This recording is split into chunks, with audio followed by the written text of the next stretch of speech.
Nasi dibakar, bakar nasi dibakar, campur sate, tusuk sate.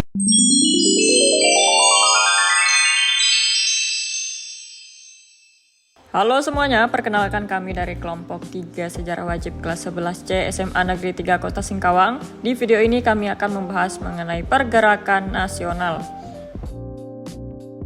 Pergerakan nasional sebelum 1908 disebut masa perintis, yaitu masa awal kebangkitan nasional yang masih bersifat kedaerahan, tradisional, dan belum memiliki semangat nasionalisme yang luas. Gerakannya belum terorganisasi secara modern dan lebih berfokus pada pendidikan, sosial, budaya, serta perlawanan lokal terhadap kolonialisme. Contohnya adalah berbagai perlawanan rakyat seperti Perang Diponegoro, Perang Padri, dan Perang Aceh. Pada masa ini juga muncul gerakan sosial keagamaan dan pendidikan yang menjadi dasar organisasi modern, seperti awal pembaharuan Islam, peran pesantren, serta tokoh-tokoh pembaharu seperti Haji Saman Hudi, KH Ahmad Dahlan, dan KH Hashim Asy'ari. Gerakan-gerakan tersebut menjadi fondasi bagi kebangkitan nasional modern setelah 1908. Setelah lahirnya pergerakan nasional tahun 1908, perjuangan bangsa berubah dari bersifat kedaerahan menjadi lebih nasional dan terorganisir. Muncul berbagai organisasi modern seperti Sarekat Islam, Indes Partiji Muhammadiyah, NU, dan PNI yang berjuang melalui bidang politik, sosial, dan pendidikan. Kesadaran nasional mencapai puncaknya pada Sumpah Pemuda 1928 yang menegaskan persatuan bangsa. Semangat persatuan inilah yang terus berkembang hingga akhirnya membawa Indonesia menuju proklamasi kemerdekaan 17 Agustus 1945.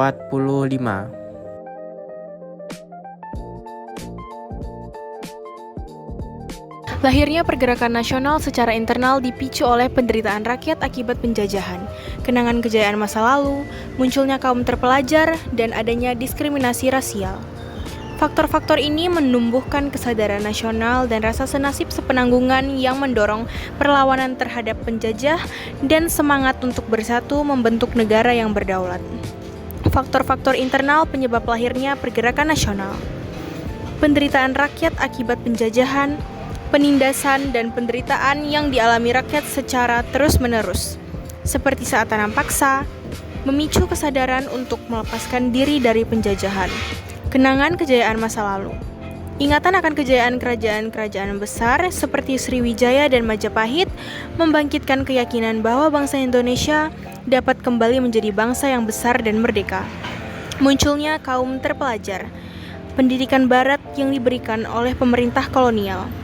Meskipun untuk kepentingan mereka, justru menghasilkan golongan intelektual yang menjadi pionir pergerakan nasional.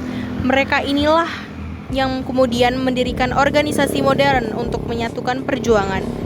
Diskriminasi rasial, adanya perlakuan diskriminasi dari pemerintah kolonial dalam berbagai bidang, seperti pendidikan, upah, dan strata sosial, membuat rakyat Indonesia semakin merasa tidak adil. Rasa senasib dan semangat bersatu. Tekanan dan penderitaan yang terus-menerus menciptakan rasa senasib dan seperjuangan di antara rakyat Indonesia. Hal ini melahirkan semangat untuk bersatu melawan penjajah dan membentuk negara yang berdaulat. Pergerakan nasional internal adalah aktivitas orang Indonesia di luar negeri untuk mendukung kemerdekaan. Gerakan ini mulai muncul dan aktif pada awal abad ke-20.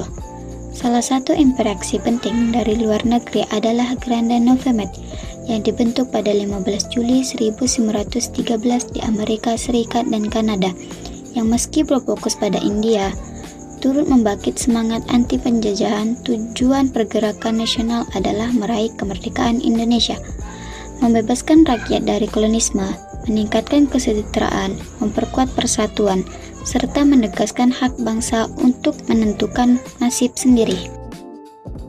Budi Utomo. Budi Utomo didirikan pada 20 Mei 1908 di Jakarta oleh pelajar Stovia, terinspirasi gagasan Dr. Wahidin Sudirohusodo tentang pentingnya pendidikan. Tujuannya adalah meningkatkan pendidikan, pengetahuan, dan kesadaran nasional untuk mengangkat derajat bangsa melalui kegiatan pendidikan, sosial, dan budaya. Gerakannya menekankan penyadaran masyarakat serta peningkatan kualitas hidup. Sebagai organisasi modern pertama, Budi Utomo menjadi simbol awal kebangkitan nasional. Organisasi ini kemudian mengalami penurunan dan akhirnya berakhir pada tahun 1935 ketika bergabung ke dalam Partai Indonesia Raya. Karena perannya dalam memajukan nasionalisme melalui pendidikan, tanggal 20 Mei diperingati sebagai Hari Kebangkitan Nasional. Serikat Islam atau SI berawal dari Serikat Dagang Islam atau SDI yang didirikan Haji Samahuddin pada 16 Oktober 1905 di Solo untuk memperkuat perdagangan pribumi. Pada 1912, HOS Torjo Komomito mengubahnya menjadi Serikat Islam agar bergerak lebih luas di bidang ekonomi, sosial, pendidikan, dan politik. SI berjuang memajukan perdagangan rakyat, meningkatkan pendidikan, serta membangkitkan kesadaran nasional. Namun, masuknya kelompok komunis menyebabkan perpecahan pada 1921 dan organisasi ini kemudian menurun pengaruhnya serta berubahnya menjadi PSII. Meskipun begitu, SI tetap dikenal sebagai organisasi massa pertama yang mendorong lahirnya semangat nasionalisme Indonesia. Indus Partis. Indus Party didirikan pada tanggal 25 Desember tahun 1912 oleh 3 serangkai, Does Dekker, Dr. Cipto Mangunkusumo, dan Ki Hajar Dewantara. Organisasi ini menjadi pelopor gerakan yang secara terbuka menuntut kemerdekaan Hindia Belanda dan mengajak seluruh rakyat tanpa membedakan suku atau ras untuk bersatu melawan penjajahan. Tujuannya adalah menumbuhkan nasionalisme, menghapus diskriminasi rasial, serta membangun persatuan seluruh penduduk. Pergerakannya dilakukan melalui propaganda politik, tulisan, dan kritik tajam terhadap pemerintah kolonial untuk menyadarkan rakyat akan pentingnya kemerdekaan. Indus Party dibubarkan pada tanggal 1913 karena dianggap radikal dan pendirinya diasingkan. Pergerakan Nasional Massa Radikal, Perhimpunan Indonesia. Perhimpunan Indonesia adalah organisasi radikal yang didirikan pada tahun 1908 di Belanda oleh para pelajar Indonesia. Awalnya bernama Indische Vereniging, namun pada tahun 1925 diubah menjadi Perhimpunan Indonesia sebagai simbol sikap tegas melawan penjajahan Belanda. Organisasi ini memperjuangkan kemerdekaan penuh dan menolak segala bentuk kerjasama dengan pemerintah kolonial. Melalui majalah Indonesia Merdeka, mereka menyebarkan ide nasionalisme, membangkitkan kesadaran persatuan pelajar Indonesia, dan menjalin hubungan dengan pergerakan anti kolonial dunia. Tokoh-tokoh seperti Muhammad Atta, Sultan Syahrir, Ali Sastromijojo menjadi figur penting yang kelak memimpin perjuangan tanah air. Perhimpunan Indonesia berakhir setelah para anggotanya kembali ke Indonesia. Namun sikap radikal yang menentang Belanda menjadi dasar kuat bagi perjuangan kemerdekaan. Partai Komunis Indonesia atau PKI. PKI bermulai dari ISDV yang didirikan pada 23 Mei 1914 oleh Hans Nevlid dan berkembang dengan menyebarkan paham komunisme melalui Sarekat Islam. Tujuan utamanya adalah menentang imperialisme dan kapitalisme Belanda lewat pembentukan serikat pekerja serta meningkatkan kesadaran politik petani. Dalam pergerakannya, PKI terlibat dalam pemberontakan Madiun 1948 yang dipimpin Amit Syarifuddin dan Musso untuk menggulingkan pemerintahan RI, serta gerakan G30 SPKI 1965 di bawah DN Aidit untuk mengubah Indonesia menjadi negara komunis. PKI resmi dibubarkan pada 12 Maret 1966 melalui keputusan Presiden setelah keluarnya Super Semar.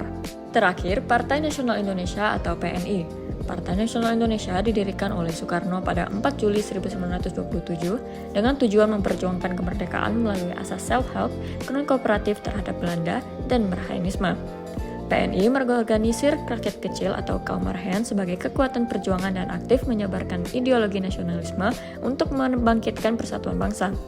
Pada akhir 1929, pemimpin-pemimpin PNI ditangkap oleh Belanda, membuat kekuatannya melemah. PNI akhirnya dibubarkan pemerintah kolonial pada 3 Mei 1931 karena dianggap mengancam kekuasaan Belanda. Sekian pembahasan kami, terima kasih sudah menonton. Avengers!